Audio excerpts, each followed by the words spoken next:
மகாபாரதத்தில் கண்ணன் அழுதது எந்த இடம் தெரியுமா? உடல் அழியக்கூடியது, ஆத்மா அழியாது என்று அர்ஜுனனுக்கு கீதோபதேசம் செய்த கண்ணன் அழுத இடம். கர்ணன் அடிபட்டு இறக்கும் தருவாயில் இருக்கிறான். அவன் செய்த தர்மம் அவனை காத்து நின்றது. அந்த தர்மத்தையும் கண்ணன் தானமாக பெற்று கொண்டான். கண்ணனுக்கே தாங்கவில்லை. உனக்கு ஒரு வரம் தர விரும்புகிறேன். என்ன வரம் வேண்டுமோ கேள் என்றான். அப்போதும் கர்ணன் மறு பிறவி என்று ஒன்று வேண்டாம். அப்படி ஒரு வேளை பிறக்க நேர்ந்தால் யாருக்கும் இல்லை என்று சொல்லாமல் கொடுக்கும் உள்ளத்தைத் தா என்று வேண்டினான். கண்ணன் அழுதே விட்டான். இப்படி ஒரு நல்லவனா என்று அவனால் தாங்க முடியவில்லை. கீழே விழுந்து கிடந்த கர்ணனை அப்படியே எடுத்து மார்போடு அணைத்து கொண்டான். கண்ணனின் கண்களில் இருந்து கண்ணீர் பெருக்கெடுத்து ஓடுகிறது. அந்த கண்ணீரால் கர்ணனை நீராட்டினான்.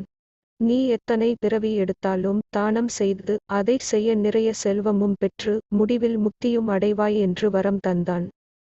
கர்ணன் இறைவனை காண வேண்டும் என்று தவம் செய்யவில்லை. முக்தி வேண்டும் என்று மெனக்கெடவில்லை. இறைவன் அவனை தேடி வந்தான். கேட்காத போதே விஸ்வரூப தரிசனம் தந்தான். அவனை கட்டி அணைத்து கொண்டான். கண்ணீர் விட்டான். செல்வம், ஈகை, முக்தி என்று எல்லாம் கொடுத்தான். இறைவனை தேட வேண்டாம். அவன் நாம் இருக்கும் இடம் தேடி வருவான். கேட்காதது எல்லாம் தருவான். ஆகவே இயன்றதை செய்வோம். இல்லாதவர்க்கு நல்லதே நடக்கும்.